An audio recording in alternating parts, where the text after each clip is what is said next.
O segredo por trás das sociedades secretas. Obviamente, o segredo por trás das sociedades secretas é um segredo que as pessoas não querem espalhar.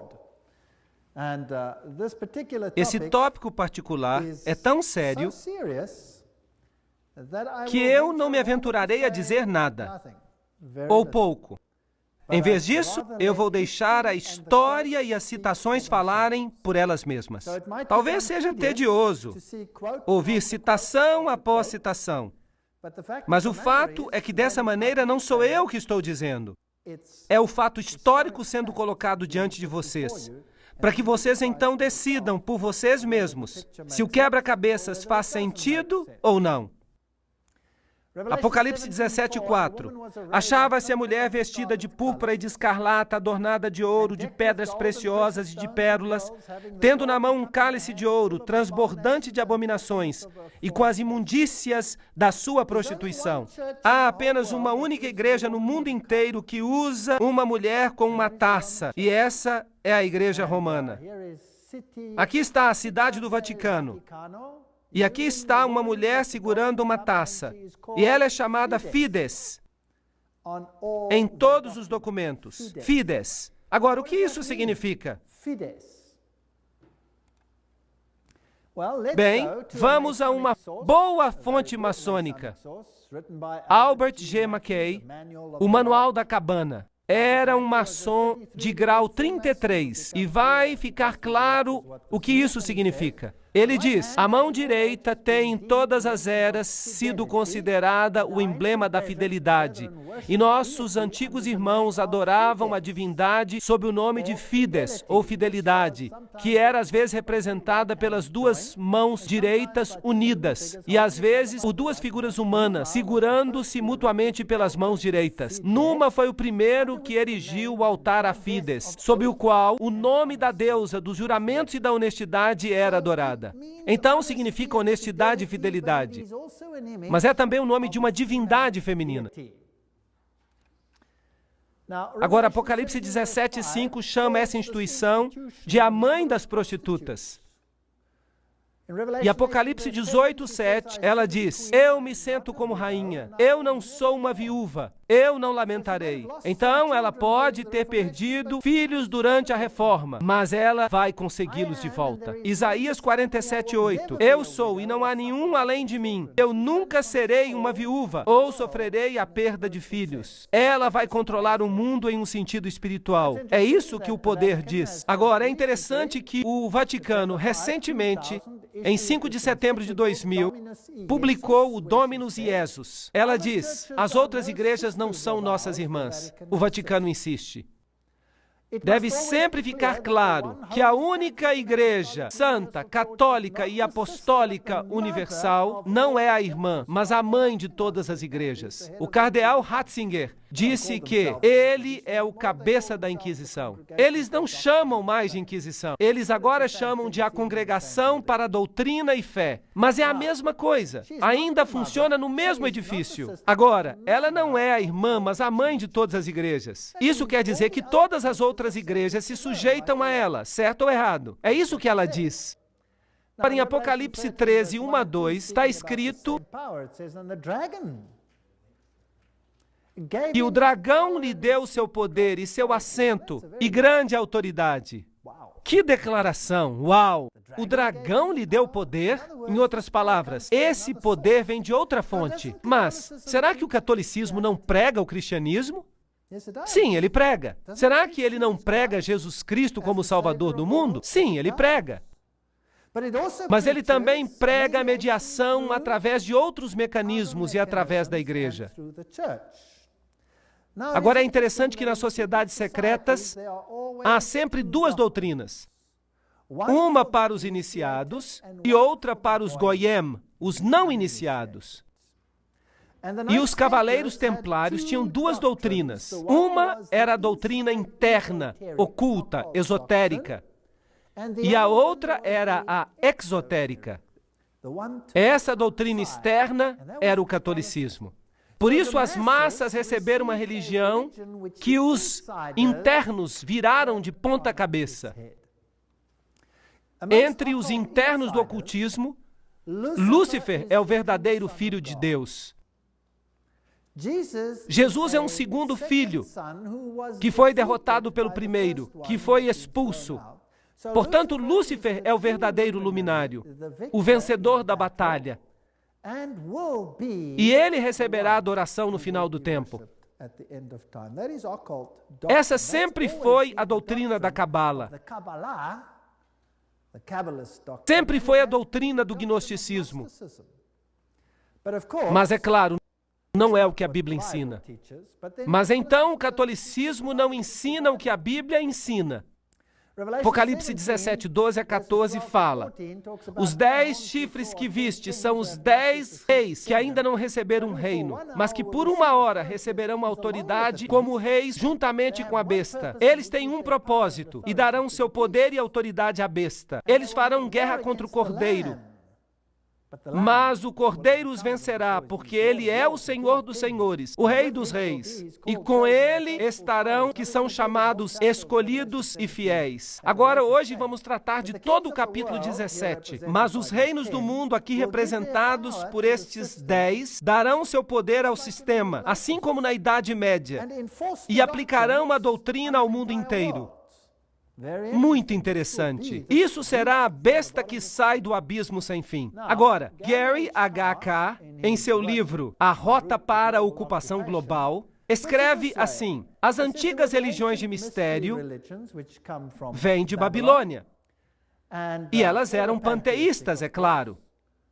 Isso significa que Deus está na natureza. Deus está em tudo. O que, de fato, nos faz deuses também. Isso foi inculcado na Cabala, tomado na era cristã pelo que é chamado de gnosticismo. E os cavaleiros templários eram o centro interior secreto que tinha o conhecimento antigo dos místicos. Isso foi levado até o Rosa Cruz, a maçonaria e os Illuminati, que, de acordo com Gary K., controla o marxismo, as sociedades secretas americanas e as sociedades políticas, o sistema bancário internacional e o Concílio Mundial de Igrejas. Agora, isso é muito estranho. Será que o Concílio Mundial de Igrejas é controlado pela maçonaria? Vamos examinar isso com detalhes. E é claro, temos ainda o movimento da Nova Era, as sociedades teosóficas e todas essas coisas controladas pelo mecanismo para anular e esvaziar a doutrina da salvação em Cristo somente. Essa será a batalha final. E para alcançar isso, esta mulher se escondeu e se disfarçou em roupas cristãs. E as pessoas recebem a doutrina Goyim e não sabem qual é a doutrina interna. Essa é completamente diferente. Bem, se lermos 1 Crônicas 16, 26, pois todos os deuses dos povos são ídolos, mas o Senhor fez os céus. Isso nos informa que a idolatria é algo que vem da terra. Nimrod, o Senhor do céu, Tamuz, o Messias pagão, e Semiramis, a rainha dos céus, todos esses têm a sua origem em Babilônia. E se você passa pelas religiões que foram propagadas no Líbano, na Fenícia, em Babilônia, na Síria, na Grécia, em Roma, no Egito, na Índia, na China, no México e na Escandinávia, você tem a mesma figura sob nomes diferentes. Baal, Tamuz, Astorá, El, Baco, Astarte, Belo, Tamuz, Reia, Istar, Nino, Hércules, Beltis, etc., etc. E no Egito, Ra, Osíris, Oris, Ísis, Hathor. E na Índia, Vishnu, Krishna, Isidevaki, e assim por diante. Agora, o romanismo, a Igreja Católica, tomou essa trindade e transformou-a no Pai, na Mãe e no Filho, que significa que eles devem elevar a Mãe ao ponto da divindade. E veremos como eles fizeram isso, e que estão fazendo isso com a sanção do Papa. Assim, a verdadeira trindade e a trindade católica romana são duas coisas muito diferentes. Para os Goyim, são Pai, Filho e Espírito Santo. Para o círculo interno, são Pai, Mãe e Filho, que não são nada mais do que Baal, Tamuz e Astarote, se você quer usar os nomes antigos. Júpiter é o Deus que é adorado sob Petrus, a rocha. E ubi Petrus, ibi ecclesia, significa, onde está Pedro, está também a igreja. Então há aqui uma outra rocha que toma o lugar da verdadeira rocha. Cristianismo e sociedades secretas? Poderíamos resumir isso da seguinte maneira: a velha religião babilônica deu origem à Cabala, enquanto que os essênios e os outros, o gnosticismo, veio à existência e o gnosticismo foi fundado por Simão Mago. Isso vem de nenhuma outra fonte, senão a história da magia, por Eliphas Levi. Essa é uma importante fonte maçônica. Portanto, o gnosticismo foi fundado por Simão Mago. Então, esse gnosticismo, que é a doutrina secreta, foi eventualmente, através de muitas organizações intermediárias, levado até os Cavaleiros Templários. E os Cavaleiros Templários eram um grupo da Ordem Católica Romana, que foram colocados no sítio do templo para protegê-lo. E eles tinham fortes ligações com as sociedades islâmicas, inclusive com os ismaelis, os carmatitas, os fatimitas, os druzas e os assassinos. E esses são muito interessantes. E eu vou falar sobre eles quando falar sobre a conexão islâmica. As sociedades secretas, assim como os templários, tinham duas doutrinas. Uma para os Goyim e outra para os iniciados, os internos. As duas se opunham uma à outra diametricalmente. As sociedades secretas do Islã fazem exatamente a mesma coisa. Mas isso vai ser uma outra palestra. Agora, os templários, eles tinham a sua informação secreta interna, inculcada pela Rosa Cruz e pelos jesuítas. Os jesuítas, de novo, formaram e criaram a maçonaria. E a maçonaria foi criada como o braço protestante da Igreja Católica Romana. Eles não sabiam disso, eles foram enganados, iludidos, para fazer a obra que Roma queria que eles fizessem, para que Roma pudesse se sentar nos bastidores enquanto a maçonaria fazia isso por eles, enquanto a maçonaria fazia isso por ela. Então não era ela, eram os protestantes que estavam fazendo e não Roma. Muito esperto. Então vamos olhar agora os Cavaleiros Templários. Aqui estão algumas das representações. Esta é a demologia, o líder na época da dissolução dos Cavaleiros Templários.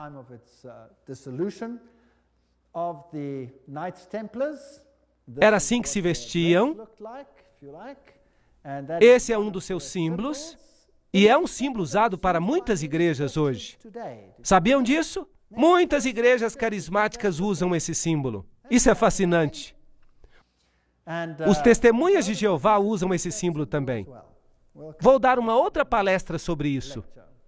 Agora vamos olhar o que o Sr. Webster, no livro Sociedades Secretas e Movimentos Subversivos, tem a dizer sobre os templários. Nós não vamos ler tudo isso, mas se você tem o vídeo, você pode parar e ler a citação. No ano 1118, 19 anos depois do fim da Primeira Cruzada, com a derrota dos muçulmanos, a captura de Antioquia e Jerusalém. Esses grupos foram fundados e foram eventualmente estabelecidos como templários. E então receberam de presente uma casa perto do sítio do Templo de Salomão. Por isso se chamam Cavaleiros Templários. Eles se tornaram uma ordem muito poderosa e famosa que controlava as finanças do mundo. Eles eram a elite bancária, se você preferir. E então, no ano 1128, a ordem foi sancionada pelo Concílio de Troy e pelo Papa. Era uma ordem católica romana dentro da igreja. Agora, alguns anos mais tarde, em 13 de outubro de 1307, essa ordem foi oficialmente terminada pelo rei da França, porque este havia descoberto o que eles estavam fazendo. O rei da França, Philippe le Bel, prendeu os templários, data de sexta-feira 13, outubro de 1307. E desde esse dia, a sexta-feira 13 é um dia de azar para o mundo todo. E as acusações feitas contra eles eram: A cerimônia da iniciação à ordem era acompanhada de insultos à cruz, a negação de Cristo e obscenidades grosseiras. Havia todo tipo de coisas. Lembrança de Sodoma, pois aconteceu lá a adoração de ídolo, que era considerada a imagem do Deus verdadeiro. E ali estava Bafomé, este símbolo aqui de uma divindade, macho e fêmea, andrógena. A omissão das palavras da consagração na missa. O direito que os chefes leigos se arrogavam de dar absolvição e a autorização do vício não natural. Então eles tinham que amaldiçoar a cruz, pisar em Jesus, jurar aliança a Bafomé e sancionar esse vício pouco comum. Isso tudo era um crime sério naqueles dias. Então o líder foi sentenciado à morte, mas a ordem não desapareceu de fato. Mas o Papa ficou relutante em dizer isso. O ritual maçônico inclui referências aos cavaleiros templários. Por exemplo, aqui no livro Sociedades Secretas e Movimentos Subversivos, se diz: vários cavaleiros que tinham decidido resgatar o lugar santo da Palestina, dos sarracenos, formaram uma associação sob o nome de maçons, assim indicando que seu principal desejo era a reconstrução do Templo de Salomão. E a gente escuta muito sobre a reconstrução do Templo de Salomão hoje, e a história de Israel e essas coisas interessantes. Vamos falar um pouquinho sobre história. Vou levar a vocês a esse lindo palácio. Onde que vocês acham que ele fica? Fica em Jerusalém, fica em Notre Dame, no Vaticano, e é aqui que o Papa tem a sua representação em Jerusalém. É um palácio para um rei. Ali está a bandeira do Vaticano e há ali uma ala inteira que tem alguns artefatos papais muito interessantes. Agora, em Jerusalém, eu fui visitar o sítio dos cavaleiros. Aqui está o Palácio dos Cavaleiros, o Patriarcado Latino, onde eles tinham originalmente um sítio e os cavaleiros do papado agora controlam esta área. Esse é o símbolo que eles usam, que é usado por muitas religiões hoje. A Igreja Rema usa esse símbolo, por exemplo. Os guerreiros eternos, esse é o símbolo que eles usam.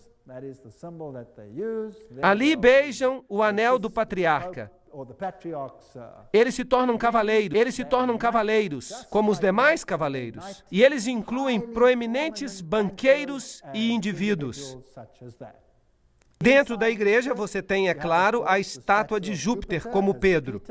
Notem que o pé está bem beijado. Eu não queria beijar esse pé. Por isso eu só fiquei em pé ali.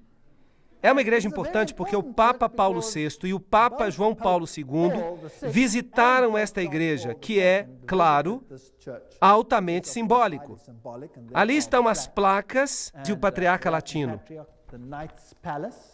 Se vocês entrarem, há um altar interessante, e quando você olhar para o altar, você vai ver certas figuras ali. Esta é muito interessante. Vamos chegar mais perto. Conseguem ver a águia com duas cabeças? Esse também é um símbolo da maçonaria. Ali está, sobre o altar dos cavaleiros. E o que existe ali desse lado? Duas espadas seguras como uma bússola. Fascinante. Há muitas figuras maçônicas aqui. As penas da cauda, a águia, tudo lembrança do que você tem, por exemplo, no verso da nota do dólar. E todos esses outros círculos interessantes com o triângulo e com o sol ao redor dele. Os herdeiros dessa variação templária são os jesuítas. Agora, os jesuítas, é claro, são aqueles que por trás dos bastidores controlam muitas coisas. Eles foram fundados no dia 15 de agosto de 1534. Foram fundados por Inácio Loyola e foram sancionados pelo Papa no dia 27 de setembro de 1540. Então, eles foram criados, por assim dizer, para enfrentar a reforma. Seu objetivo era destruir a reforma. Loyola queria que a ordem fosse a campeã da unidade católica e, é claro, da submissão ao vigário de Cristo, o Papa. Isso era absolutamente essencial. Aqui você tem a instituição da organização de Loyola pelo Papa. Nesse dia particular. E há algumas analogias interessantes que nós encontramos aqui. Aqui, por exemplo, há uma analogia considerável entre os graus maçônicos e os jesuíticos. Os jesuítas também pisam no sapato, carregam o joelho, porque Inácio Loyola assim se apresentou a Roma e pediu a confirmação da ordem. Agora, tudo que eu falo tem uma citação junto.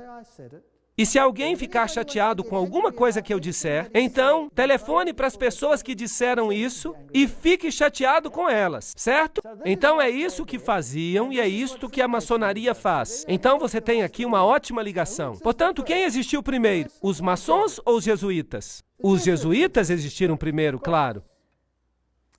Deveriam obedecer como que a um cadáver. As constituições repetem 500 vezes que se deve ver a Cristo na pessoa do general. E se Deus lhe der um cachorro como general, você precisa obedecê-lo como se ele fosse o próprio Cristo. Aqui está a estátua de Loyola, num retiro jesuíta, Loyola em visão, a Sociedade de Jesus constituída na Capela de Notre-Dame, em 1534, agora a Capela do Sagrado Coração, em Paris, com muitas incrustações ocultistas. E aqui está o famoso juramento jesuíta que cada jesuíta faz quando ele se torna um jesuíta. Isso vai nos dizer algo sobre o caráter dos jesuítas.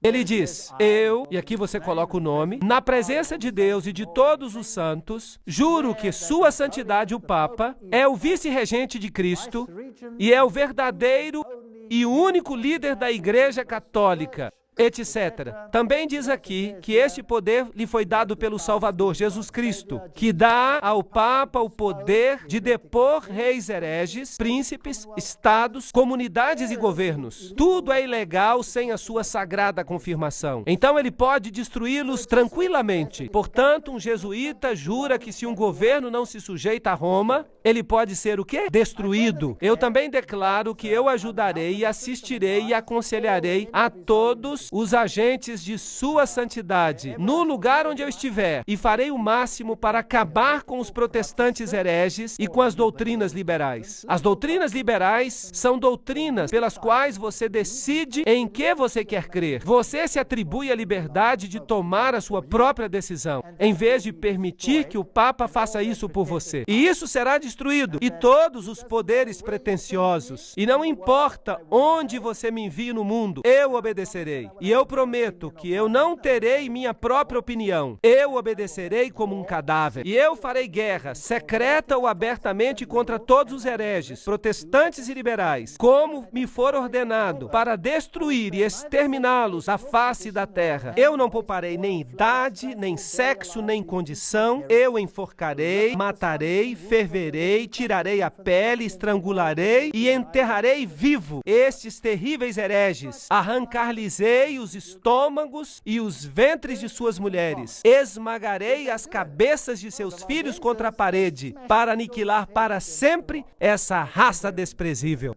Parece mesmo uma promessa cristã, concordam? Uma promessa muito cristã. Será que eles fizeram isso? Bem, eles esmagaram as cabeças das crianças valdenses contra as rochas para fazerem com que seus pais se arrependessem. No Império Otomano, e essa é uma história interessante, na Sérvia, eles pegavam as crianças, eles as jogavam no ar e eles as amparavam com suas baionetas. Não eram pessoas boas. Agora, você pode dizer que era o Islã, que não eram os jesuítas. Podemos debater isso. Falaremos sobre isso em outro momento. E o juramento diz que se eles não puderem fazer isso abertamente, eles farão em segredo. É isso que um jesuíta jura. Esta é a famosa Universidade Pontifícia Gregoriana aqui em Roma. A mais prestigiosa universidade católica do mundo. Os jesuítas, em todas as suas sedes, têm essas figuras nas cavernas. Agora, no paganismo, todas as deidades saem de cavernas e têm as letras IHS, que realmente significam Ísis, Horas, Set, isto é, a trindade egípcia. Claro que eles dizem que significa Jesus hominum salvator, Jesus o Salvador dos homens. Mas não, significa IHS. E seu símbolo é o triângulo com o olho que vê tudo, representando essa divindade. Eles também usam o pilar, ou a estela, se você prefere. Eles têm o símbolo com o triângulo e o olho. O círculo interior, que é também o símbolo usado no movimento da Nova Era. Nós já vimos que Gary K. diz que a maçonaria controla o movimento da Nova Era e que os jesuítas controlam a maçonaria, ou a criaram. Esta é a Universidade dos Jesuítas em Praga. No alto dela, eles têm Atlas, não Jesus Cristo. Se você for a uma sede jesuíta moderna, eu visitei esta. Às vezes eu sou chique. Ali estou eu, tirando foto, e dentro eles têm uma figura de Cristo. Mas este não é Cristo, é Atlas, segurando o mundo sobre os seus ombros, disfarçado. Eles têm esses símbolos contra a parede ali. Este símbolo é o símbolo de Hermes. Se você tirar a cruz, então você tem o símbolo de Ísis. Temos aqui símbolos pagãos. Esses símbolos estão ali desde que foi construído, etc, etc. Ali, simbolismo, Maria. O M é o M maçônico. O triângulo, Réia, a deusa. Aqui está uma igreja na Alemanha, uma catedral. Dentro você vê esse círculo com uma cruz nele. As espadas cruzadas. Tudo usado pela maçonaria. Agora, se voltarmos até a antiga Síria, essa era uma cruz proeminente, uma cruz maltesa, vem do antigo paganismo. Eles têm o símbolo das estrelas aqui, duas estrelas, uma sobre a outra, e duas cruzes, uma sobre a outra. Eles têm o compasso com uma lua, um símbolo com uma estrela nele, que é o símbolo que o Islã usa, por exemplo. Eles têm o calendário solar e a tríplice coroa. Tudo isso é usado pelo papado. As cruzes de cabeça para baixo representam a vitória de Cristo. Martelos e compassos e foices são símbolos que prevalecem no mundo. Ali está Jesus, em pé sobre o crânio e os ossos cruzados, que é o símbolo de Júpiter, o deus Júpiter, que é Lúcifer. De novo, cruzes de cabeça para baixo. Esta é uma catedral muito importante na Alemanha. Se você for lá, você vai encontrar Janos de duas cabeças. E então você vai ver essa assim chamada estátua de Davi, mas claro que não é Davi. É o deus Pan, porque ele tem a flauta de Pan na mão. E Davi não tinha flauta de Pan. Então eu tentei encontrar o lado negro de Pan, porque há o lado claro e há o lado negro. E eu encontrei. Aqui está, esse com cascos, na mesma catedral. Eles escondem o seu simbolismo oculto. E se você entrar e logo na entrada, você descobre isso aqui. Este é o deus Anubis, que não tem nada que ver com o cristianismo. Ali está ele de novo. Mas agora você tem a fênix, que se ergue das próprias cinzas. E você tem o símbolo de Júpiter e um monte de outros símbolos. Aqui e do lado da capela, você tem todos os símbolos do zodíaco, servindo a várias divindades como Marte, Aquário, etc. E a maçaneta é um yin e yang. Isso não tem nada a ver com o cristianismo. Eles usam o símbolo do compasso e Júpiter e o símbolo Quirro e o símbolo PX aqui, que você encontra em virtualmente cada denominação cristã sobre a face da terra, a fênix se levantando das cinzas, o pavão, todos símbolos de Lúcifer. Aqui você tem o PX com um círculo com um ponto nele. E você diz para você mesmo, mas este não é um símbolo cristão? Não, este é um símbolo de Horus. Isso nada tem que ver com o cristianismo. Vamos perguntar a Albert Mackay, um maçom do grau 33. Ele vai nos dizer o que o símbolo significa. O ponto dentro do círculo é um interessante e importante símbolo da maçonaria. O símbolo é realmente uma alusão linda, mas estranha ao culto ao sol e introduz para nós pela primeira vez essa modificação entre os antigos que adoravam o falos. Então este é um símbolo bastante nojento. Ele tem que ver ver com os órgãos masculinos. Uau! E nós estamos tirando isso da boca do cavalo. Então, o que significa o PX? Vamos à melhor fonte maçônica do mundo. O livro Morais e Dogma, página 292. E caso você não me creia, eu tirei uma xerox para que você possa vê-lo. Este é o cajado de Osíris. Não existe uma fonte melhor do que esta. Aqui está o mais alto oficial da maçonaria, segundo o rito escocês. Em uma medalha de Constâncio está a inscrição: neste signo vencereis. E então vem algumas outras coisas interessantes. Este é o cajado de Osíris. E aqui está o tal místico e as cruzes e as estrelas de Davi, e então ele usa este aqui também.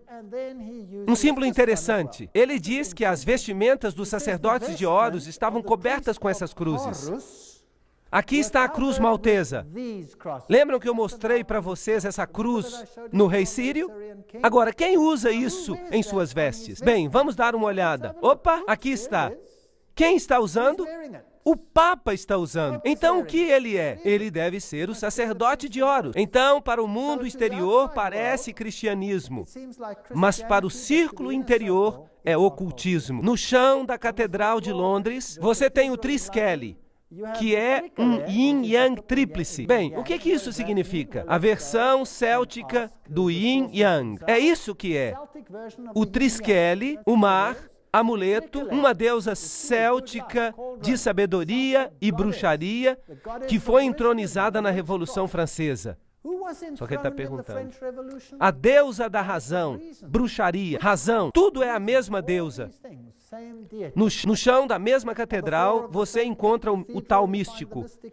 O que o tal místico representa? Vamos perguntar a outro maçom. Ward diz, é o símbolo do lado masculino e criativo da divindade. De novo, uma conotação sexual. O que isso está fazendo no chão de uma catedral? Então, os jesuítas são os herdeiros da religião oculta e eles controlam o mundo através de seus agentes. Eles ficam nos bastidores, criam suborganizações e todo mundo pensa que eles não estão ativos. Mas vamos perguntar a eles mesmos no que eles creem. Aqui está a história dos generais das Sociedades de Jesus. Esses são todos generais, começando com Inácio de Loyola. Estão todos listados aqui. Não temos que falar sobre todos eles. Eles vêm até o presente. Essa lista vai até o general que governa o nosso tempo. Peter Hans Kolvenbach. Um nome bastante alemão. É interessante que os alemães são muito prominentes nisso. Peter Hans Kolvenbach é o cabeça dos jesuítas. O cardeal Ratzinger, outro alemão, é o cabeça da Inquisição. Eles parecem estar bem no controle.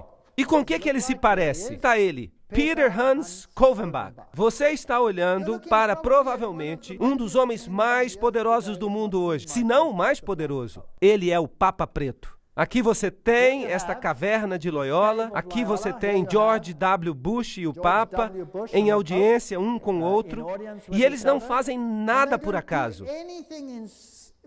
Eles estão exatamente debaixo desta figura que eu mostrei para vocês, onde Loyola recebe sua comissão do Papa.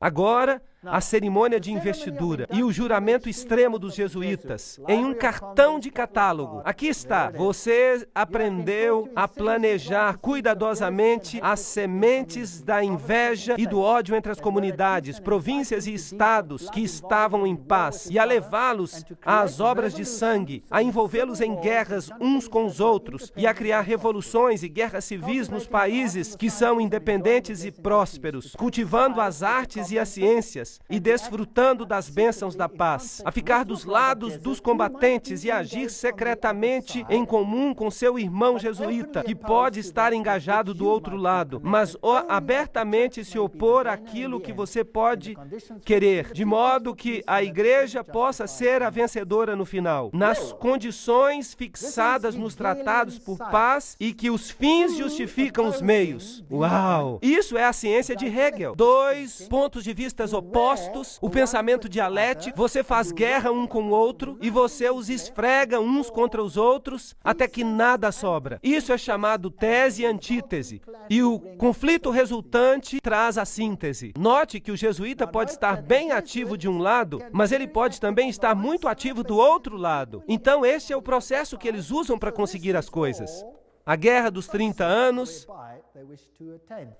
Agora, sobre o que foi essa guerra? O objetivo, o alvo, era a guerra se tornasse uma guerra de aniquilação. Além disso, era possível para eles permitir que a paz fosse concluída com países, com governos rebeldes que tinham imposto uma lei que dizia que os jesuítas não mais deveriam mostrar a cara. Vocês sabiam que os jesuítas foram expulsos de virtualmente todos os países, inclusive dos países católicos, porque eles eram tão decisivos? Os reis católicos não podiam expulsá-los. Se um rei católico ousasse expulsar um jesuíta, aquele país era destruído. Católico ou não? E os jesuítas voltaram. Você pode ver isso na sua nota de dólar. Então, a responsabilidade tremenda por essa terrível guerra de 30 anos deve repousar sobre o imperador Ferdinando II e seus professores, governantes e amigos do peito, os filhos de Loyola. Tudo que eu estou dizendo são citações. Do livro Papado, um inimigo da liberdade civil e religiosa. Em 1550, o Papa Júlio III declarou a sua exigência de poder temporal político universal, evidenciada por esta nova moeda que ele cunhou. O seu lema dizia: a nação e o reino que não me servir perecerá. Notem que isto é uma declaração católica romana, que a nação e o reino que não servir ao papado perecerá. O que isso tem que ver com os países protestantes? Será que eles vão ficar em apuros? Sim ou não? Eu digo que sim, eles vão ficar em apuros. Tomás de Aquino, o grande filósofo da Igreja Católica Romana, disse: o Papa, por direito divino, tem poder temporal e espiritual como Rei Supremo do mundo. O Papa de Roma, como cabeça do governo papal, tem soberania absoluta e supremacia sobre todos os governos da terra. Todas essas citações são muito poderosas. Não há nada medíocre nessas citações, e elas vêm das principais fontes. O direito de depor reis é inerente à soberania suprema do Papa, como vice-regentes de Cristo, exercendo domínio sobre as nações. O cardeal Henry Manning, em 1892, era o arcebispo de Westminster. Portanto, ele está no controle de todas as nações do mundo. Agora, é interessante que a Bíblia nos fala que essas palavras foram colocadas na cruz de Cristo. Jesus de Nazaré, Rei dos Judeus. Você pode ler isso em João 19:19. Mas no crucifixo católico romano estão as palavras INRI escritas. Mas se você olhar no dicionário Webster, significa Jesus Nazareno, Rei dos Judeus. Mas no juramento extremo dos jesuítas, significa algo totalmente diferente. Significam Justum necare reges impios, que significa: é justo exterminar ou aniquilar os reis ímpios ou hereges, governadores, governantes. Esse é um ponto interessante. Agora, uma outra coisa que eles querem fazer é destruir o protestantismo. Nós acalentamos no fundo de nossos corações este princípio, que qualquer coisa que não nos unir deve ser destruída. E nós estamos prontos para fazer isso. Tão logo nós tenhamos os meios para, com todas as energias, aplicar esses princípios. O protestantismo já está em decadência, está afundando e perecendo. Sim, nosso destino é contribuir para a sua última agonia, marchar contra esse esqueleto quebrado e espalhar os ossos. Oh, que nós nos apressemos na dissolução com os nossos esforços fortes e unidos. E então eles escreveram: o protestantismo está se tornando decomposto, está caindo aos pedaços. Nós estamos começando a ganhar os seus homens mais importantes. Isso faz parte do plano secreto. Estes são os piores dos católicos, os inquisidores, os jesuítas. Eles são simplesmente o exército romano pela soberania terrestre do mundo no futuro, quando o pontífice de Roma será o imperador. Será como um feudalismo universal e eles serão os mestres. Isso está sendo planejado. Isso é o que representa. Eles talvez nem acreditem em Deus. Do livro Os Irmãos Karamazov. Tudo isso são citações. O general dos jesuítas insiste em ser o mestre, o soberano dos soberanos. Onde quer que os jesuítas entrem, eles serão os mestres, custe o que custar. Sua sociedade é, por natureza, ditatorial e, portanto, ela é o inimigo irreconciliável de toda autoridade constituída. Do livro 50 anos da Igreja de Roma, escrito pelo padre Chiniquy. O próprio Inácio Loyola diz: o poder do general será sem limites. Tudo o que ele achar necessário para honrar a Deus, ele terá mesmo poder de mandar voltar ou mandar em outras direções aqueles que vêm diretamente dos papas. Então, esta é uma ordem poderosa. Friedrich von Hardenberg disse: nunca antes na história do mundo houve uma sociedade assim. O próprio Senado romano não fazia tramas para dominar o mundo com grande certeza de sucesso. Eles querem o domínio mundial com o Papa entronizado como único governante. Lafayette, um católico romano, disse: é minha opinião que se as liberdades deste país, os Estados Unidos da América, forem destruídas, elas o serão pela sutileza dos sacerdotes jesuítas católicos romanos, pois eles são muito perigosos, são inimigos da liberdade civil e religiosa. Foram eles que começaram a maioria das guerras da Europa. Aqui nós temos gente importante falando. Morse, o inventor do código Morse.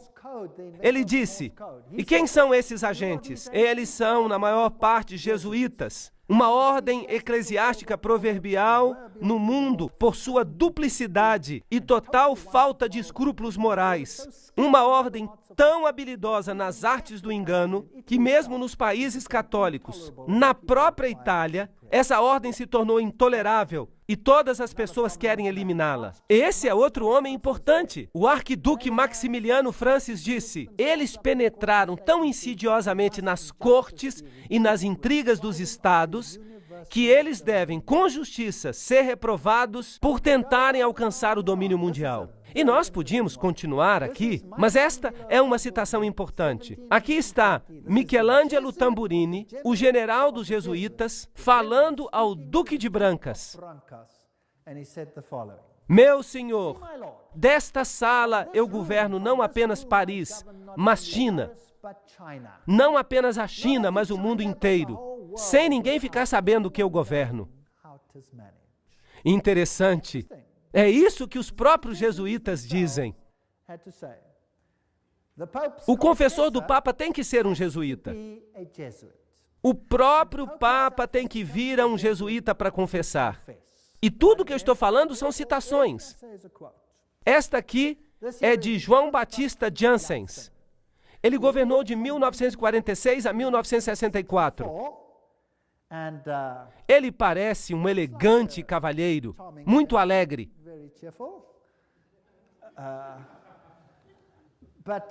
Não obstante, vejam esta fotografia que foi tirada do Saturday Evening Post em 1959.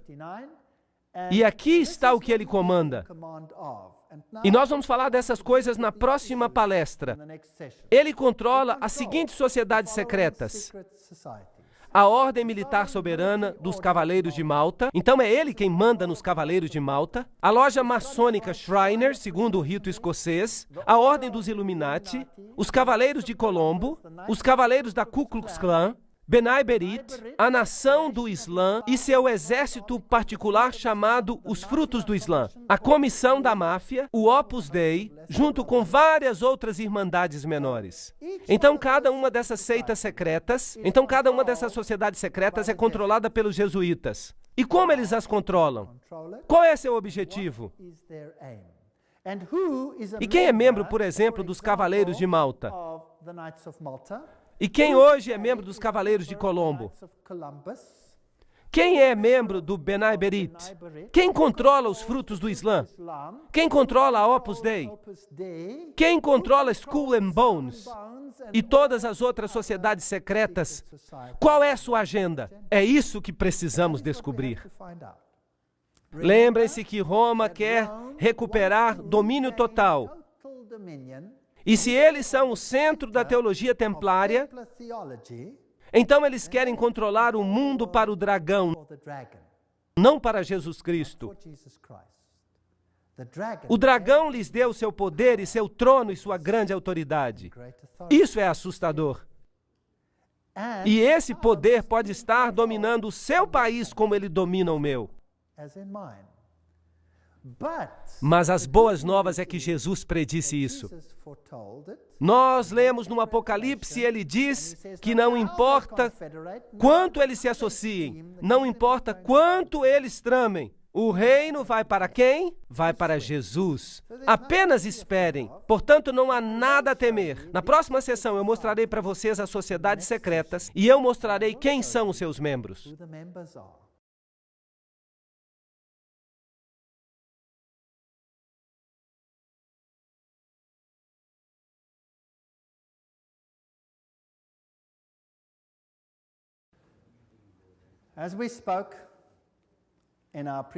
Como falamos na sessão anterior, este é João Batista Jansen, um dos maiores generais da Sociedade de Jesus.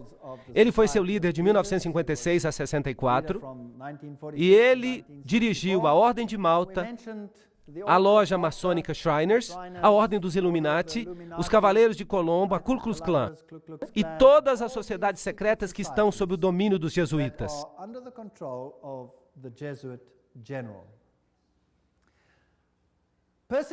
A perseguição à Igreja Católica na Alemanha foi dirigida apenas contra os elementos que não se submeteram inteiramente à centralização crescente da autoridade na Igreja e no Estado.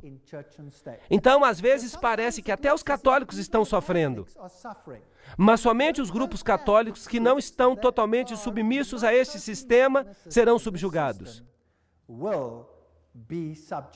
Algumas ordens católicas de fato se opunham aos jesuítas. Elas foram exterminadas, foram eliminadas. Na Revolução Francesa, os dominicanos tomaram a Inquisição dos jesuítas, mas eles foram eliminados e os jesuítas a recuperaram. Seu objetivo era e ainda é destruir os efeitos da reforma e reestabelecer o Sacro Império Romano da nação alemã. Uma grande Alemanha, em outras palavras, deve se tornar o centro do Sacro Império Romano ressuscitado. Leo H. Lerman, 1942, um historiador americano, disse isso. É fascinante que o presidente da Rússia, ou um presidente da Rússia, melhor dizendo, e muitos líderes políticos receberam a garantia que a Alemanha desempenhará um papel importante na nova Europa de hoje. Não é também fascinante que foi um padre jesuíta, o padre Stempfel, e não Hitler que escreveu Minha Luta? De fato, você pode lê-lo, próprio livro Minha Luta. Agora, a SS usava este símbolo do crânio e dos ossos cruzados. Que isso era símbolo? Vocês se lembram? Era o símbolo de Júpiter, o deus da morte. Era também o símbolo de Osíris, que era o deus da morte. Anubis era simplesmente uma outra forma de Osíris. Ele era o deus da morte. Ele é o deus dos mortos. Mas Jesus disse, eu sou o Deus dos vivos. Eu não sou o Deus dos mortos, eu prefiro servir ao Deus dos vivos.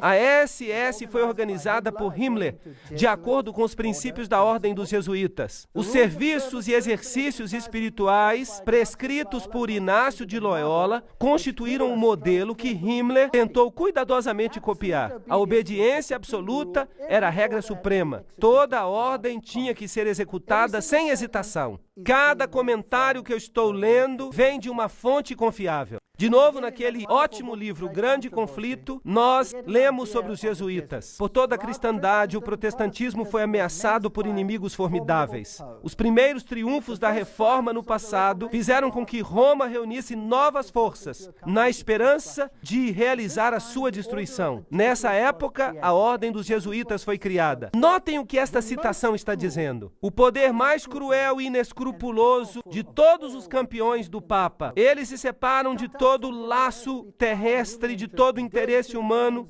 estão mortos para a afeição natural, para a razão, para a consciência, inteiramente silenciados, não conhecem nenhuma restrição, a não ser as da sua ordem, e nenhuma obrigação, a não ser estender o seu poder. Nós não precisamos ler a citação toda. Percebemos que o que eles queriam era destruir o protestantismo. A ordem dos jesuítas, portanto, representa a corporificação de um sistema que busca domínio político e temporal. E sobre o mundo inteiro. Você pode me dizer, a China não se sujeitará? Bem, nós já lemos uma citação pelo general jesuíta em que ele disse que ele controla a China. Quem controla o comunismo? Os jesuítas o criaram e, portanto, eles o controlam. Eles praticaram isso na América do Sul. Eles praticaram e o instituíram ali. Muito interessante. Este é o conde von Hohenbrüch, em 1911, um nobre alemão e ex-jesuíta que diz essa mesma coisa. Qual é o objetivo, então, dos jesuítas? De acordo com eles só buscam a maior glória de Deus. Mas se você fizer um exame, você vai descobrir que o seu objetivo é o domínio mundial. São eles que dominam o mundo. Uma citação após a outra. Além disso, o Papa tem milhares de agentes secretos no mundo inteiro. Eles incluem os jesuítas e os cavaleiros de Colombo, os cavaleiros de Malta, Opus Dei e outros. O Serviço Secreto do Vaticano e seus agentes de campo não ficam em segundo lugar para ninguém. Mesmo Dave Hunt, o historiador batista americano, diz isso. Então vamos dar uma olhada em algumas dessas instituições. Vamos começar pela maçonaria. O livro The Grand Design Exposed diz: a verdade é, os jesuítas de Roma aperfeiçoaram a maçonaria para que ela se tornasse a mais eficiente e magnífica ferramenta, realizando seus propósitos entre os protestantes. Agora, certamente os membros da maçonaria devem eles mesmos estar enganados. Se eles vissem isso, eles não fariam isso, certo? Bem, de fato, a ordem está sendo usada e eles mesmos estão sendo enganados. E só nos altos escalões da hierarquia da ordem, os escolhidos é que sabem. E eles são controlados pelos jesuítas de Roma. Muito esperto, para obrigar o protestantismo a fazer o que você não pode fazer abertamente, porque o próprio protestantismo disse que você é o anticristo. Então, tudo isso é interessante. Este é um castelo templário e uma igreja na ilha de Maiorca, na Espanha, e ali, de novo, você tem a águia de cabeça dupla, e você pode ir a qualquer igreja naquela ilha, e você vai ver a águia de cabeça dupla nos altares dessas igrejas. Como eu já disse, Adam Weishaupt foi o fundador do jacobinismo, e ele é também o fundador dos Illuminati. De uma faculdade jesuíta em Ingolstadt, saiu uma seita conhecida como os Illuminati da Bavária, fundada por Adam Weishaupt. Seu fundador nominal, contudo, parece ter desempenhado um papel subordinado, embora conspícuo na organização da seita. Vejam vocês, eles usam fachadas.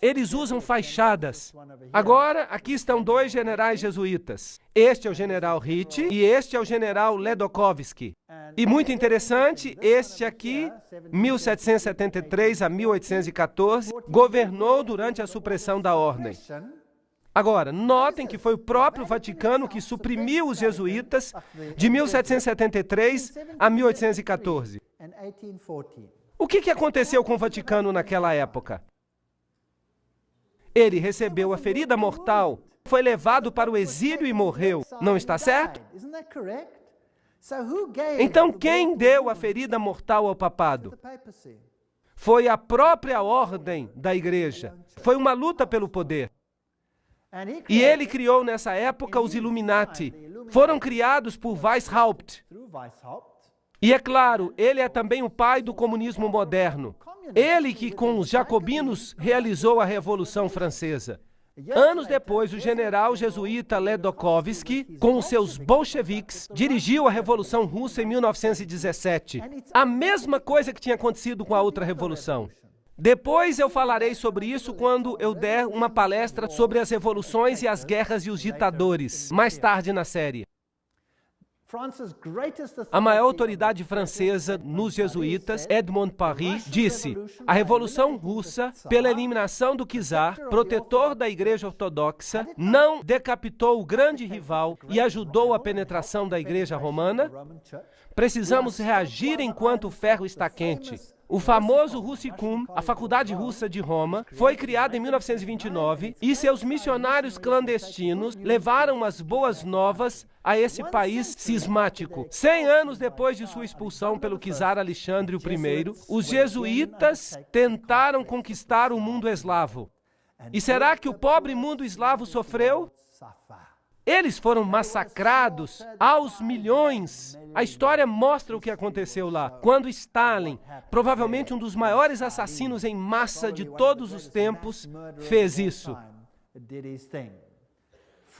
Frederico o Grande, chamado assim na Rússia, fez com que os mais elevados graus das constituições maçônicas do antigo rito fossem revividos. E ele mesmo escreveu a Constituição sob o guia do general jesuíta. A Enciclopédia da Maçonaria, de Albert G. Mackay, diz que ele mesmo fez isso. Interessante. E agora notem isso. Essa fonte é inacreditável. Aqui está Isis desvelada pelo próprio Blavatsky, o autor da doutrina secreta. Ela diz que os ritos são a geração dos filhos de Inácio de Loyola. O direito escocês e todos esses trabalharam sob as instruções do general dos jesuítas. Então, quem controla a maçonaria? Os jesuítas, não há nenhuma dúvida disso.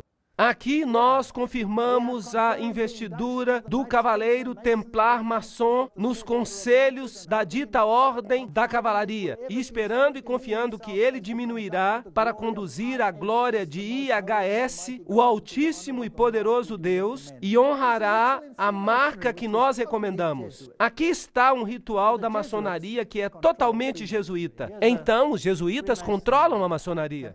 Aqui está um templo da maçonaria, em Oklahoma. Aí está IHS. Este é o templo da maçonaria. É uma loja. Aí está IHS nela. Ainda, velhas senhoras, homens e mulheres nesse país que lhes dirão com solenidade sinistra que se você vir a história da maçonaria através de suas ordens, você chegará à cabeça maçônica do mundo. Você descobrirá que esse indivíduo horrendo e o chefe da Sociedade de Jesus são uma e a mesma pessoa. James Patron, historiador americano. Há muitas pessoas que dizem essas coisas. Os Cavaleiros de Malta, os maçons estão na linha de frente, enquanto os jesuítas e os Cavaleiros de Malta estão nos bastidores. Os jesuítas controlam até os Cavaleiros de Malta. Quem são eles? Bem, o seu quartel-general fica em Roma. Esses cavaleiros costumavam ficar numa ilha, e eles costumavam ser uma ordem militar. Bem, eles ainda são uma ordem militar.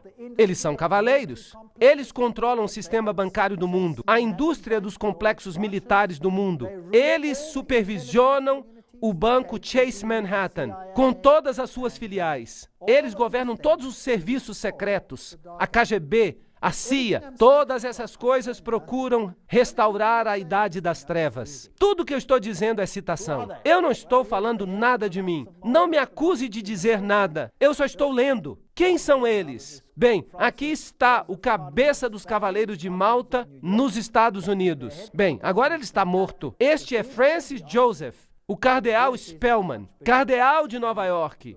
E o seu quartel-general é a Catedral de São Patrício, a Diocese de Nova York. Ali há vários. Aqui está o cardeal Terence Cook. Ali está o cardeal O'Connor. E, correntemente, o cardeal arcebispo de Nova York, Edward M. Egan. Agora vamos dar uma olhada nos membros dos Cavaleiros de Malta. Isso vai ser interessante. Alguns do passado e alguns do presente. O general Alavena, George Anderson, James Jesus, Angleton, Roberto Alejos Arçu, Andrew Bertie, Bobst, Charles Joseph Bonaparte. Esse nome lhe diz alguma coisa? Príncipe Valério Borghese, Dr. Barry Bartley, Nicholas Brady, Pat Buchanan. Esse nome lhe diz alguma coisa? James Buckley, Prescott Bush Jr. Esse nome lhe diz alguma coisa? Frank Capra, William Casey. Esse nome lhe diz alguma coisa? Cia, Gustavo Cisneros, o cardeal Terence Cook, Gerald Coughlin, Garta Deloche, Giscard d'Estaing. Esse nome lhe diz alguma coisa? Presidente da França, Bill Donovan, Alan Dulles, Avery Dulles, Edward Egan. Esse é, claro, o próprio cardinal. Franz Egon, John Farrell, Flanagan, Flynn, Galley, Gallen, Gorman, Grace, General Alexander Hay. Esse nome lhe diz alguma coisa? Otto von Habsburg. Uau! Conrad Hilton, Heinrich Himmler. Ele era um dos Cavaleiros de Malta. J. Edgar Hoover, JBI, homem da CIA, Joseph Kennedy, Ted Kennedy, Larkin, Lerman, Lorenzo, Lute, Henry Lute, fundador de todas as grandes revistas, da Time Magazine e de todas elas, grande magnata da publicação, George MacDonald Manhattan. Vejam os nomes, todos eles, O'Neill, Ortiz, Franz von Papen, o legado que trabalhou com Adolf Hitler, Perón, Roca. A lista continua. Frank Shakespeare, Martin Shea, até mesmo Frank Sinatra era um cavaleiro de Malta. Então, são homens proeminentes que fazem parte dos Cavaleiros de Malta. E os Cavaleiros de Colombo? O fundador dos Cavaleiros de Colombo é o padre Michael McGivney. Ele viveu por pouco tempo, então ele morreu. Morreu muito jovem, aos 38 anos de idade. Ali está o emblema. E este é o seu site oficial. Você pode entrar nele e olhar. E você vai descobrir coisas fascinantes. O que é isso? Oi! Você se lembra do que é isso? Um feixe de varas que você já viu na Revolução Francesa e bem ali no Manifesto dos Direitos Humanos. O que ele é? Fásquia. E há uma garlândia ao redor dela. O que isso significa? Todo o poder pertence a um homem. Quem será esse homem? Quem os Cavaleiros de Colombo, fundados por um sacerdote católico romano, querem ver no poder? O próprio Papa. Os Cavaleiros de Colombo, fundados em New Haven, Connecticut, em 1882, já são considerados fortes, com 300 mil. Somente católicos romanos podem entrar. A iniciação ao serviço ocorre em 4 graus. Trata-se do coração e da alma da política. Você não pode entrar na política se você não tem o selo de aprovação desses camaradas. O fato é bem conhecido no maquinário político e para os políticos não católicos, cujo candidato deve receber a aprovação de Roma e dos cavaleiros antes que possam ser nomeados para qualquer cargo, mesmo a presidência. A principal função dos Cavaleiros de Colombo é política. Sim. Política Jesuítica, livro Uma Ameaça à Nação, de Jeremias J. Crowley. Isso foi uma citação. Essas são acusações sérias. Ali estão eles, com sua fásquia. Isso vai se tornar cada vez mais claro à medida que continuarmos. E vocês percebem aonde nós estamos chegando.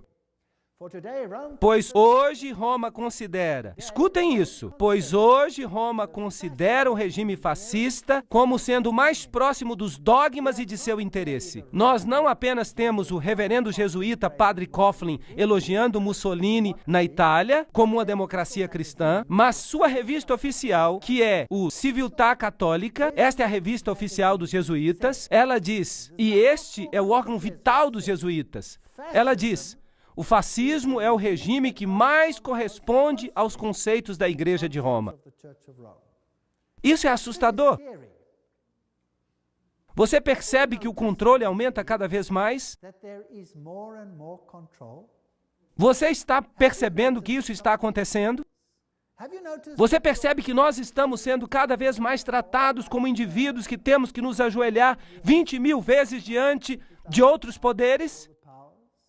E há também a organização Opus Dei. uma ordem leiga, religiosa, semi-secreta, cujo principal objetivo é dar total apoio ao Papa. E essas pessoas andam por aí com grampos na carne para que sintam dor constante com cada movimento, para lembrá-los de sua obrigação. E eles têm membros muito, muito importantes, como o presidente de Portugal, por exemplo. Ele é um membro da Opus Dei. E então nós temos a organização do Skull and Bones. Quem são eles? Bem, eles têm este crânio e esses ossos. O que isso representa? Agora vocês já sabem a respeito de Júpiter. E eles têm o número 322. E se você olhar em Gênesis capítulo 3, versículo 22, você descobrirá: agora o homem se tornou como um de nós, conhecedor do bem e do mal. Eles levantaram o homem ao nível da divindade. Aqui está a Universidade de Yale. Este é o lugar onde estão. Agora vamos consultar uma das maiores autoridades sobre Skull and Bones. Trata-se de Anthony Sutton. Vamos perguntar para ele quem ele é. Educado nas universidades de Londres, Göttingen e Califórnia, antigo pesquisador da instituição Hoover, da Universidade de Stanford, bem como professor de economia na Universidade do Estado da Califórnia. Ele teve a audácia de falar e escrever um livro. E isso foi muito custoso para ele. Mas, não obstante, vamos citá-lo. Aqui está o livro. Anthony Sutton, O Estabelecimento Secreto da América. Uma introdução à ordem dos Skull and Bones. Então, para que não seja eu falando, vamos citá-lo. Skull and Bones. Pronto. É Bush. Bush ganhou a eleição. Vamos assistir a este vídeo.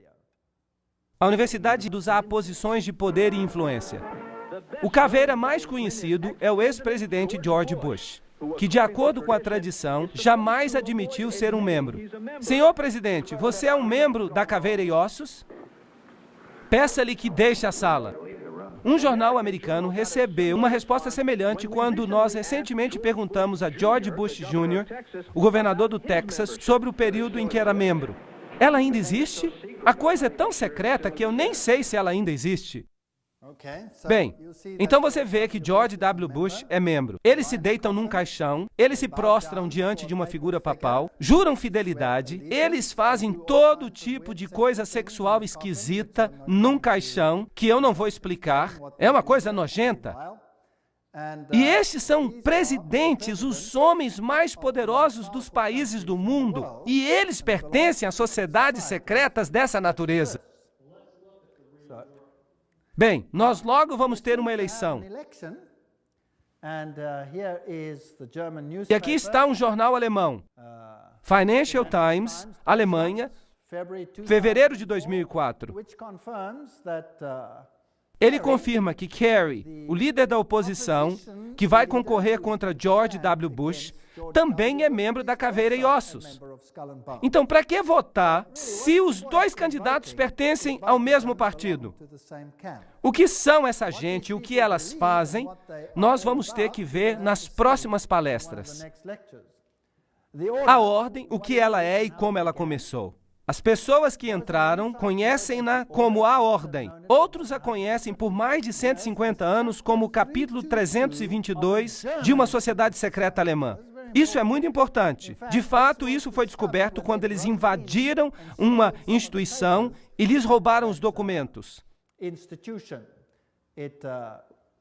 Ela era oficialmente conhecida como Cartel Russell em 1856, ou como a Irmandade da Morte, porque eles servem o Deus da Morte, que é simplesmente Anubis, se você prefere, Osíris, se você prefere, ou Júpiter. A filial americana dessa ordem alemã foi fundada em 1833 na Universidade de Yale por duas pessoas, o general William Huntington Russell e Taft, o único homem que foi tanto presidente quanto ministro da Justiça nos Estados Unidos. Interessante. Agora, a ordem alemã, o que ela realmente significa? Os Illuminati tiveram sua origem na Universidade de Ingolstadt e ali recrutaram os alunos do corpo discente. Claro que tinham que ser estudantes com altas conexões. Vocês sabem, filhos de gente alta. A ordem teve sua origem em Yale em 1833, mas Caveira e Ossos é uma filial de uma sociedade secreta alemã. Então, que organização ela representa? Os membros ativos têm bastante influência para fazer com que seus filhos e parentes entrem na ordem. E há uma considerável quantidade de casamentos entre as famílias. E eles, então, pertencem a duas categorias principais.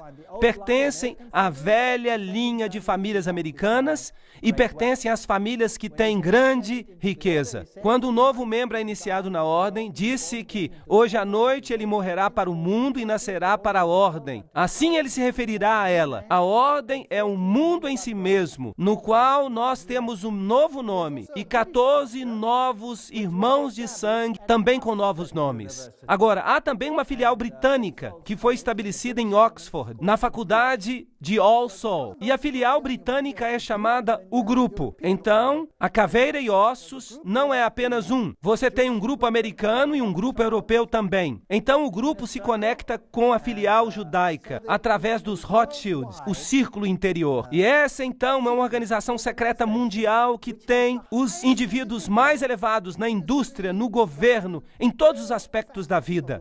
E eles são, de fato, os governantes mais proeminentes do mundo de hoje. E se falamos da sede alemã da sociedade, então falamos dos Illuminati. E George W. Bush disse que havia 1000 pontos de luz iluminando o mundo naquele momento. É interessante que a ordem escreve muitas constituições. Os membros também escrevem constituições. Por exemplo, Archibald MacLeish, que é um membro da Caveira e Ossos, ou era. Ele escreveu a Constituição da Unesco. Agora nós vamos ter que falar da Unesco. Vamos descobrir o que é. Igrejas, o Seminário Teológico da União, está sob o controle da Caveira e Ossos. Um seminário muito interessante. Nós vamos falar com mais detalhes depois. As principais firmas de advocacia, de comunicação, da indústria, a Casa da Moeda, e tudo isso controlado pela ordem. É assim que o capítulo 322 opera. Há um centro interior. Percebam que isso de fato é o olho que tudo vê, a beirada do olho. Mas há algo mais. Há um centro interior, há um círculo interior, há um círculo exterior, há um círculo atlântico. O Clube da Boêmia, notem bem, o Clube da Boêmia é parte da Caveira e Ossos. A Sociedade de Peregrinos, a Ordem da Penumbra, o capítulo 322 da Ordem, a Comissão Trilateral, tudo isso fica junto. Você pode de fato falar assim: o Conselho de Relações Exteriores, as Nações Unidas, os Bilderbergs, o Clube de Roma, o Instituto Real de Assuntos Internacionais e a Comissão Trilateral, com os Illuminati controlando tudo dentro, formando basicamente uma mesa redonda. Agora vocês viram que o Clube da Boêmia faz parte do pacote. Agora, o que é o Clube da Boêmia? Bem, aqui está a Gruta da Boêmia. A edição de 2 de agosto de 1982 da Newsweek relatou, e aqui está uma outra citação: o acampamento de verão mais prestigioso do mundo, a Gruta da Boêmia, está agora funcionando 75 milhas ao norte de São Francisco. Fica numa floresta, é uma fortaleza, mas, estranhamente, a gente consegue penetrar mesmo em fortalezas. E um jornalista disposto conseguiu entrar. Os 2.700 acres furiosamente guardados é uma extensão de campo do Clube da Boêmia, uma instituição ultra exclusiva somente para homens de São Francisco, à qual o presidente republicano desde Herbert Hoover pertence. Isto é apenas uma citação. Esta é a cerimônia da Gruta da Boêmia, que foi fotografada, que foi filmada. Claro que estava escuro, muito secretamente por um jornalista que causou a maior confusão. Agora, você consegue ver pouca coisa neste slide. Então, eu vou explicar para você o que está acontecendo. Nesta floresta, os homens aparecem nus. Nus! Eles têm que andar pelados.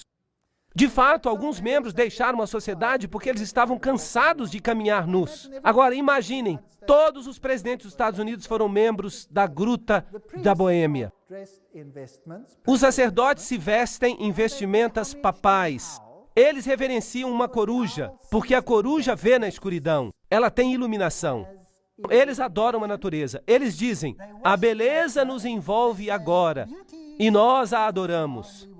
Esta é a natureza. É culto à natureza. E eles honram a coruja e se prostram diante dela. Essa é a pior forma de paganismo. Existem outros rituais sobre os quais eu não quero falar. Eles acontecem entre esses homens pelados. E se vocês lerem suas Bíblias, vocês vão descobrir que aqueles que adoravam em grutas eram chamados de pervertidos. Eles eram pessoas de alta posição e estavam entre os mais altos da sociedade. E periodicamente vinha um bom rei e fazia uma limpeza, mas então eles voltavam ao poder. Este é o culto à natureza, este é o culto a Pan, este é o culto a Lúcifer. E os presidentes do mundo são membros. Vamos agora ver o vídeo da Gruta da Boêmia.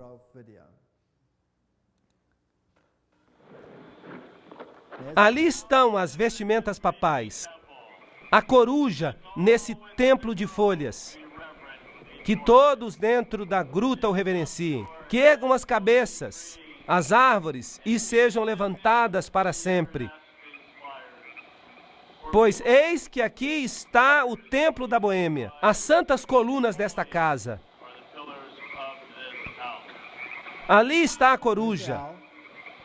Oh, a beleza é eterna, e nós nos prostramos diante da beleza eterna. Pois nós buscamos uma felicidade duradoura, e ela nos envolve agora. A grande natureza, o refúgio do coração cansado.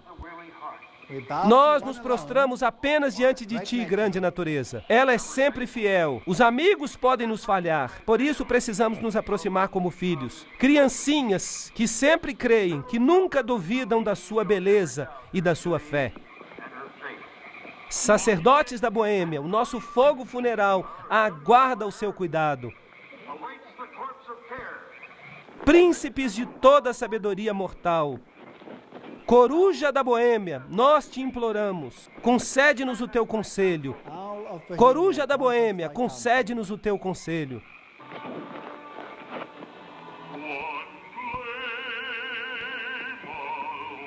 Bem, isso é só a parte do ritual que mostra que é culto à natureza. Culto condenado pela Bíblia. E contudo, quem são os membros? Vamos continuar. Este é um artigo em Mother Jones, de 18 de agosto de 1981, volume 6, página 28, e relata quem são os membros proeminentes. Por exemplo, George P. Schultz, Stephen Batchel, Gerald Ford, Henry Kissinger, William Buckley. Você pode imaginar todos eles andando pelados e adorando uma estúpida coruja? Isso não é patético? Fred Hartley, Griffin, Haywood, Coors, Teller, Ronald Reagan, Clausen, George Bush, William French Smith, etc., etc., etc. É patético. Modus operandi da ordem. As atividades da ordem são dirigidas para a mudança da nossa sociedade, para a mudança do mundo, para trazer ao mundo uma nova ordem. Esta será uma ordem planejada que restringirá a liberdade individual. Isso é fascismo. E eu lhes mostrarei as encíclicas papais que vão fazer os seus cabelos se arrepiarem com respeito às coisas que vão acontecer ao mundo. E acreditem em mim, eu moro num país onde isso está sendo implementado. Você pode ver isso acontecendo todo dia. É assustador. Mas você não precisa ter medo do que está acontecendo. Se você sabe por que está acontecendo, você não vai se desesperar. Mas há milhares que estão atirando na própria cabeça porque não conseguem mais tolerar isso. 4.000 fazendeiros expulsos de sua terra, assassinados apenas no meu país. Perderam tudo, perderam a esperança, atiraram em suas próprias cabeças, exterminaram suas famílias inteiras, porque é melhor para elas morrerem do que viverem com isso. E vocês sabem o quê? Você dá uma palestra como esta e você mostra o que está nos bastidores e você sabe o que acontece? Eles se enchem de esperança, porque eles percebem que não é uma coisa que eles não compreendem. Uma vez que eles começam a entender a figura total, eles recebem esperança e eles dizem, uau! Então nós estamos mesmo no fim, porque isso é apenas o sinal de que Jesus está voltando. Haverá um reino melhor. Entreguemos as nossas vidas a Jesus Cristo, porque este mundo nada tem a oferecer. E eles então têm esperança. Então, eles eram negativistas, mas eles ouvem uma palestra assim, por exemplo, e isso tem um efeito positivo, impressionante nos países onde essas coisas estão sendo implementadas atualmente. Nenhuma constituição vai proteger você contra isso. Eles controlam a educação. Eu mostrarei isso a você nas próximas palestras. Controlam o dinheiro, a lei, a política, a economia, a história, a psicologia, a filantropia, a medicina, a religião, a mídia. Nada escapa ao seu controle. E lembrem-se, eles não pertencem nem à esquerda nem à direita. Eles controlam os partidos da direita e os partidos da esquerda. Controlam os dois, é o princípio de Hegel. É a lógica de Hegel. Lembrem-se que tanto Marx quanto Hitler, os extremos de esquerda e direita, são apresentados como inimigos, mas eles evolveram do mesmo sistema filosófico, o sistema de Hegel. Eu estou citando um dos principais pesquisadores deste campo. Isso nos faz gritar de angústia intelectual por causa dos marxistas e dos nazistas. Lembram-se que os jesuítas nos disseram que eles devem servir de um lado e de outro? Lembram disso? Que eles devem criar conflito dos dois lados? O conflito dos opostos é essencial para causar a mudança. Isso eles querem. Hoje, esse processo pode ser identificado na literatura da Comissão Trilateral, na qual a mudança é promovida e a administração do conflito. Você já ouviu essa frase antes?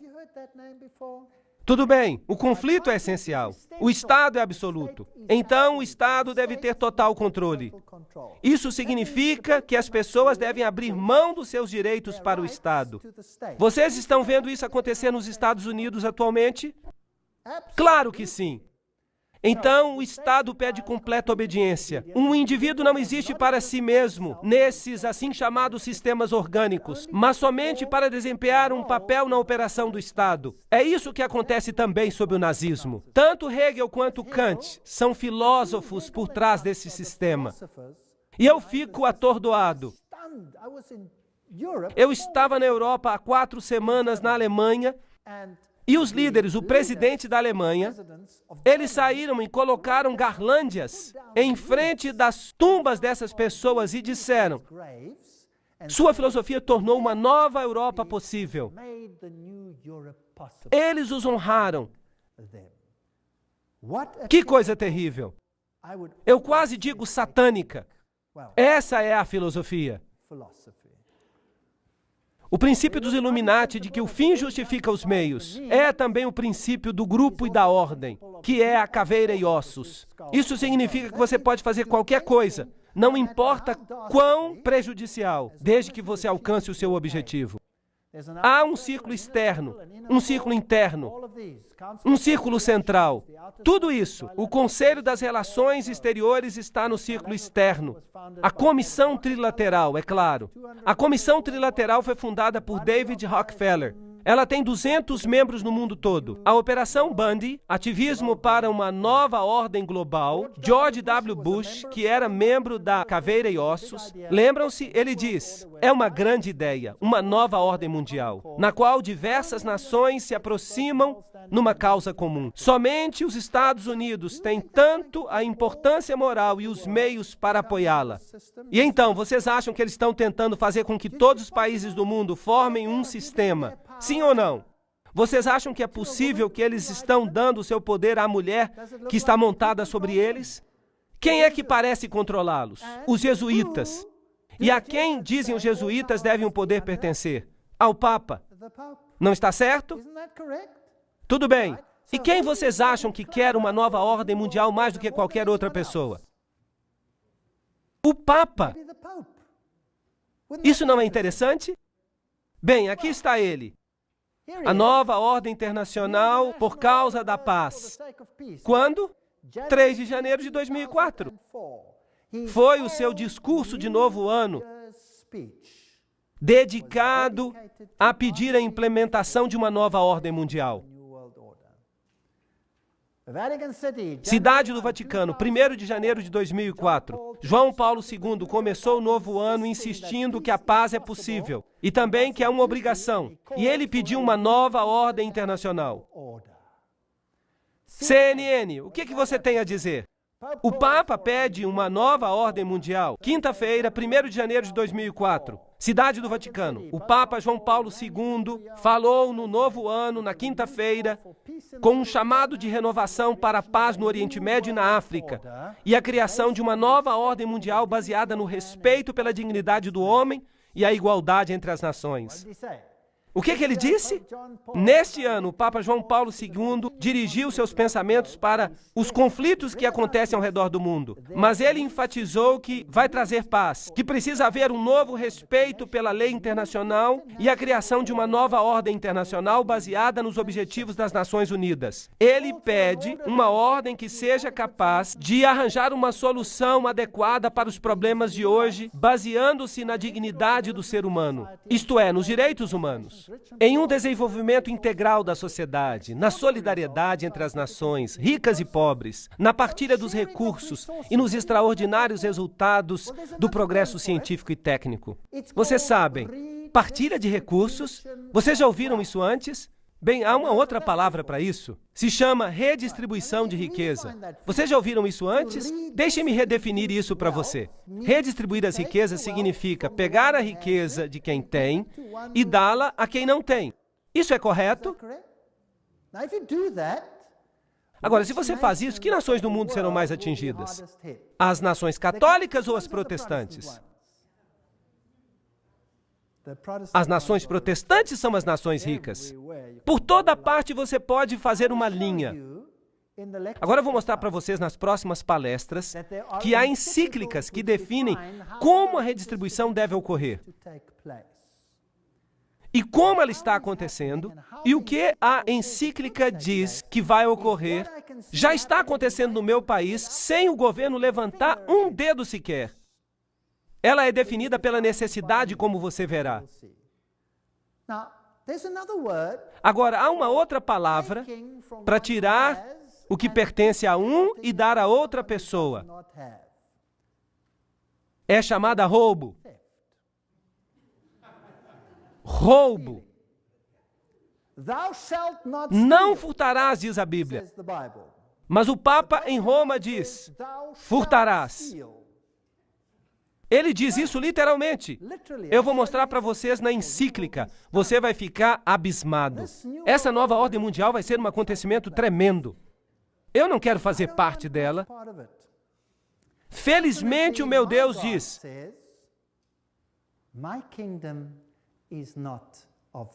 o meu reino não é deste mundo. Se fosse, eles lutariam por mim. Mas não é deste mundo. O meu reino é lá de cima. Você deve colocar os seus tesouros lá. Você deve colocar o seu coração lá. E porque eu vivo onde eu vivo, eu consegui me libertar daquilo que eu ganhei. Porque eu sei que ele não significa nada. Vocês sabiam que no meu país, se você sair de férias e você se demorar, quando você voltar, a sua casa já está ocupada e você não pode expulsar os invasores, mesmo que a casa seja sua. Vocês sabiam disso? Porque eles necessitam, portanto, eles têm o direito de invadir, mesmo que não seja deles. Isso não é piada, isso é fato. É assustador, mas quem se importa?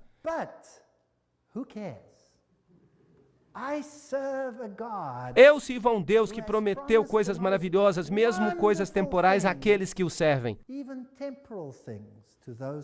Promessas maravilhosas. Vou preparar-vos um lugar, e eu voltarei, e vos levarei para que estejais onde eu estou também.